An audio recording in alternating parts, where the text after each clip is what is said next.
Hey guys, are you suffering from dry, cracked feet? In this video, I'm going to share my 5-step process to ensure your feet are staying nice and healthy. Well, I'm a chiropractor. Why do I care about your feet? Here's the truth. A lot of biomechanical issues throughout the body start at the feet. And if any part of your feet is causing you any kind of discomfort or getting aggravated, it will surely change your gait, the way you walk. And that can end up causing much bigger issues later. So to ensure that doesn't happen, keep watching this video. So step 1 is going to be getting rid of the layer of dead skin sitting on top. Well, that layer of dead skin can't accept moisture. It's like trying to water a dead leaf. A dead leaf will never get moist. And you're actually impeding the healthy skin under that epidermal layer to get nutrients, because there's no way it's sinking through all that dead skin. So step 1, physical exfoliate. I like to use one of these really good coarse pumice stones on a handle in the shower daily. This is part of my daily routine. I spend less than a minute on both feet. I do it at the end of the shower, so I give my feet like 10-15 minutes in the hot shower water, and at the end I just do a little bit physical exfoliating. Less than a minute a day doesn't seem like much, but at the end of the week, that adds up to like 5 minutes a week. And at the end of the month, that's 20 minutes at the end of the month that you spent only physically exfoliating your feet. And compared to somebody who doesn't physically exfoliate on a regular basis, that makes a huge difference. It's the difference of somebody that maintains versus always has an issue to work out. So this is my go-to in the shower, and I kind of always stay in the maintenance phase. When I thought of doing this video, I ordered myself one of these. Figured people would have questions or wonder how it works. So every time I see the commercial, I think that it looks like it would feel like the Salon grade tools, and after receiving it, I can definitely tell you it does not. Turn it on here. So I can put my finger to it, and it definitely does not feel like the Salon grade. I got the regular. They also have a Pro that's about 40 bucks. This was somewhere in the $20 range. So maybe that one feels more like the Salon version. So initially I was underwhelmed, but I used it a few times. And if you're not in the mood to like manually scrub, this is a nice option and it gets the job done. It just doesn't feel like that Salon tool that we probably all think it feels like. About once a month, I'll use a Pedegg. I've had this for years. It is amazing. If you're starting with really rough, dry, cracked feet, you're gonna need something like the Pedegg, which is like a metal foot file, just to really get into the lower layers. But this is pretty intense, can be intense. Don't make yourself bleed. Start slow, and better safe than sorry. You can always kind of work up to it.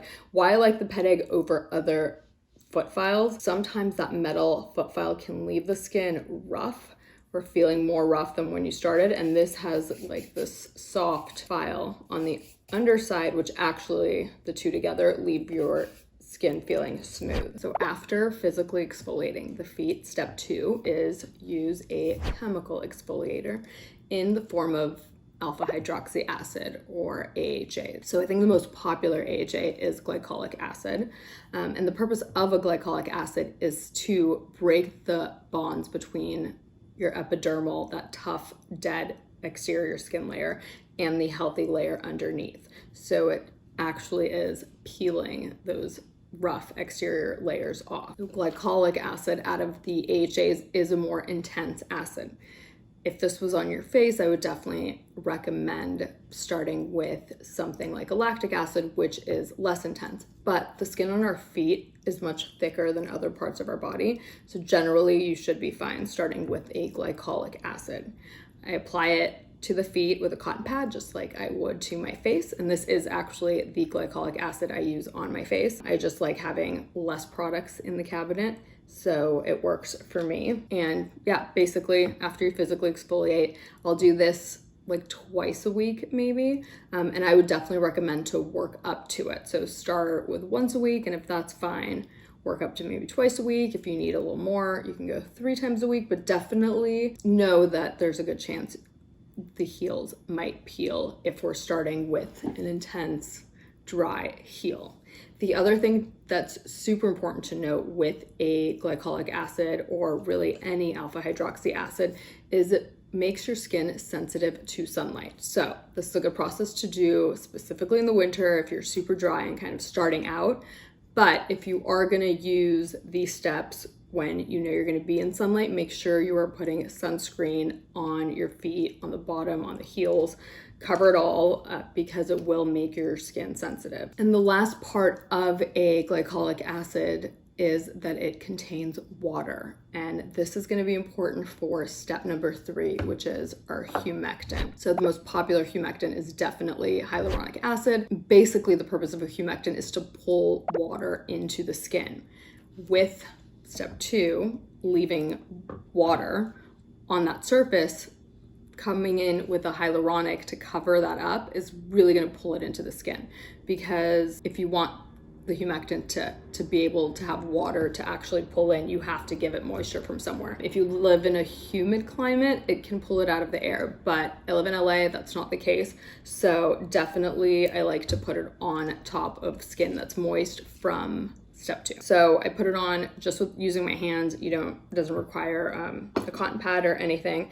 And then you need to make sure you're locking in that hyaluronic acid. If you're not putting a lotion over that, your hyaluronic's going to evaporate and thereby not really do its job.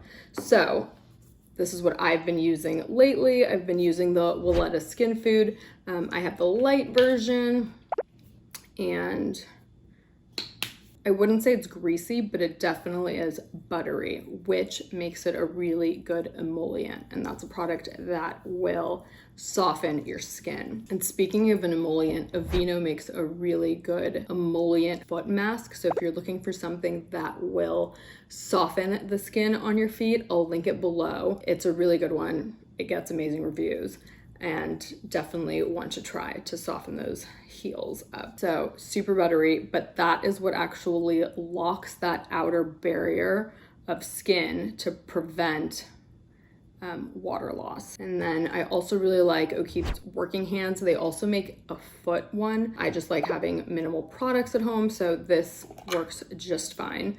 And the other nice thing about O'Keeffe's is that it also has a humectant in it, so it's more you don't need as many products. It'll kind of do the job of a few. Step 5, final step, is going to be lock in all those products with a pair of socks as you sleep overnight. It's going to keep everything warm, it's going to let everything do its job, and protect your sheets. So don't forget the socks. So if you're somebody that prefers a one-stop shop, that wants one product to do the AHA, the humectant, and the moisturizer in one, I did a little research and there's 3 really good products on the market. Okay, so the 3 foot creams that serve kind of an all-in-one purpose are the AmLactin Foot Repair AHA Foot Cream, the Soap and Glory Heel Genius Foot Cream, and Carousel Intensive Foot Repair Ointment.